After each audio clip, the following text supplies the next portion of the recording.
ทุกคนอันเป็นงูอหย่างเนาะนี่ทุกคนนี่เนาะบ่ได้หูแม่นบอกเลยเด้อดีโอ้ปอนหัวไปทางนั้นแหละบ่ได้เฮ็ดจังซั่นบ่ได้โอ้ยทุกคนเอ้ยทุกคนอ่าหมอจันใจหายหมดเลยทุกคนเดินมาไขประตูเกือบโดนชกพี่น้องดีที่ไม่เป็นอะไรตอนนี้พ่อแม่นอนหมดแล้วเนาะภรรยาแฟนก็นอนละหมอจันกำลังจะเดินสิไปทำธุระนะจะไปถ่ายโอ้ยมาเจอแบบนี้กันพี่น้องเอ้ยสิไล่ไปจะได้บัดนี้เอ้าช่วงนี้อากาศมันชื้นนะพี่น้องฝนก็ตกเบิดมือน่าจะหาหม่องมันอุ่นๆแน่แหละยังดีพี่น้องเอ้ยเนาะที่ว่าโบเมนอยู่หมองนี่เนาะเป็นหมองนั่นก็ยังดีอยู่เด้ปินหัวมาแหละโอ้ยเนาะอัดประตูมาจังซี่เนาะอันนี้คือเป็นแบบแล้วก็คล้ายแบบนี้คะแนนแต่ว่ามองหันโอ้ยเกือบซวยพี่น้องเนาะคันโดนชกนี่เอาแล้วไงหนูตีเอาอันเป็นงูอหย่างเนาะนี่ทุกคนเนี่ยเนาะบ่ได้หูแม่นบอกเลยเด้อสิเฮ็ดจะได้บัดนี้สิเคลียร์พื้นที่ก่อนบัดนี้เอาเคลียร์พื้นที่คือหยังอย่าบอกได้ว่ามับเขาให้บ่ฮู้สึกหยังหัวเป็นสีแบบแสบๆบ่แม่นติโอ้ปอนหัวไปทางนั้นแหละบ่ได้เฮ็ดจังซั่นบ่ได้อย่าสิบ่ขาดอกเด้อโอ้นู่นไปแล้วเอาไปเถอะไปเถอะไปเถอะไปเถอะไปเอาไปที่ละเอาไปเอาไปโลดไปอย่ามาวุ่นมาไหวอยู่นี่ว้ายมันเฮือนคนไหมบ่แม่นเฮือนเจ้าดิล่ะไปซะไปห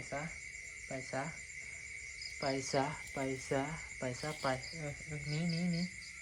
ไปแล้วไหมไปวุ่นวายโอ้ยเนาะเนาะไปซะยังไม่ยุงนะดีพี่น้องดีที่มันบริยูมองประตูนี่ว่าจันกับบริเบิงปานนั่นเนาะ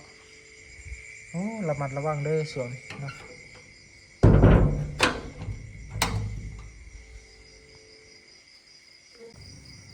เอากราบทักทายสวัสดีเพื่อนพี่น้องเบอร์สุขุนที่อยู่ภายในและก็ต่างประเทศเนาะยินดีต้อนรับเข้าสู่สองจันทพรตอนนี้บ่จันกะสิได้นอนพี่น้องแต่ว่าก็นั่นแหละเห็นงูพี่น้องเลยเนาะก็เลยสิมาถากถามพ่อแม่พี่น้อง FC อ่ามีความรู้สึกจะได้แล้วก็อันน่ะมันบ่เป็นหยังบ่เนาะคืออยู่ทางบ้านนี่แต่ก่อนนะแต่ก่อนหันว่าเป็นจังซั่นเป็นจังซี่นะเนาะบ่าวจันก็เลยอยากแลกความคิดเห็นของ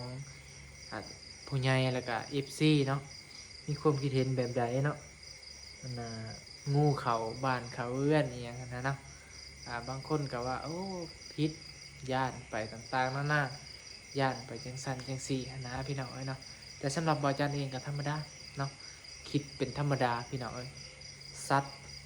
อยู่ร่วมกับคนเป็นไปบ่ได้ที่มันจะบ่เข้าเลยถึงแม้จะเป็นบอนอยู่บอนนอนของคนก็ตามเป็นยังคือว่าจังซั่นขนาดคนยังไปยุ่งกับสัตว์อื่นเลยเป็นไปบ่ได้ที่สัตว์น่ะจะเข้ามาเฮือนเพียงข้างเนาะคิดไปจังซั่นเอาเนาะคันคิดไปในทางที่บ่ดีมันก็จะบ่ดีอันนี้สำหรับความคิดเห็นบ่าวจันแล้วทุกคนเด้เนาะมีความคิดเห็นแบบใดก็ลองคอมเมนต์ให้บ่าวจันฟังหน่อยเด้อพี่น้องตอนนี้ก็เป็นเวลา2 ทุ่มเฮ้ยไม่ใช่สิ3 ทุ่มละ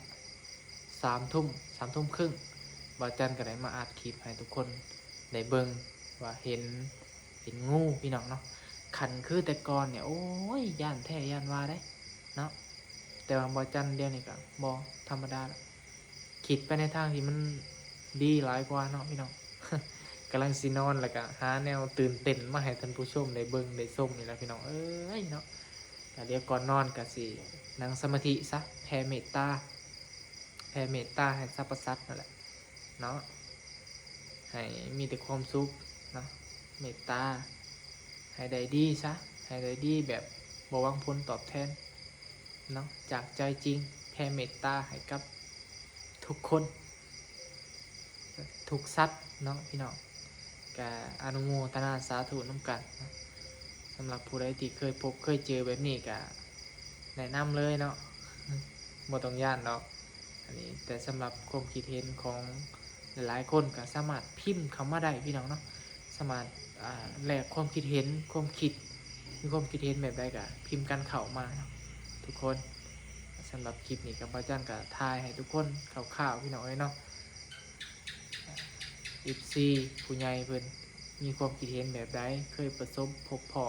แบบนี้บ่เพราะว่าบ่าวจันเองก็ครั้งแรกที่แบบเห็นจ้าๆแบบนี้เนาะตอนยังน้อยก็เห็นอยู่แต่มันความจือโดยความจือเฮาก็บ่ปานใดเนาะก็บ่จือปานใดแต่ว่าใหญ่ขึ้นมากก็หาเห็นได้งูอยู่เฮือนขึ้นเฮือนแบบนี้แต่ว่าวัง3 มื้อหลังนี่แม่นขึ้นเฮือนน้องสาวได้ขาไปแล้วแต่บ่จันบ่ขาเนาะบ่จันสิปล่อย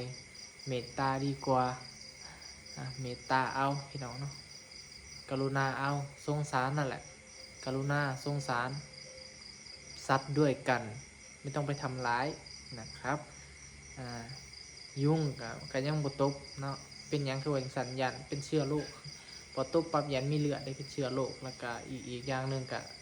สัญชาตญาณของยุงเป็นไปบ่ได้ที่มันจะบ่ดูดเลือดปัดเอาก็พอแล้วเนาะอันนี้ความคิดส่วนตัวของหมอจันเด้อพี่น้องเนาะก็สำหรับคลิปนี้ก็นี่แหละจบเพียงเท่านี้พี่น้องเนาะก็ฝากทุกคนคอมเมนต์อย่างสร้างสรรค์เนาะทุกคนเนาะกำลังสีนอนพี่น้องก็ขอบคุณหลายๆผู้ใหญ่ใจบุญเบิดทุกทานเบิดสุขุสุขคนเนาะให้มีแต่ความสุขกายสุขใจให้เจ็บให้ไข้ให้โรคให้ภัย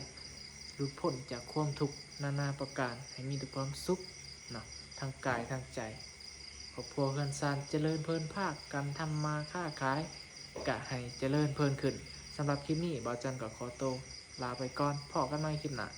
สบายดีเด้อเบิดสุขสุขคนบ๊ายบาย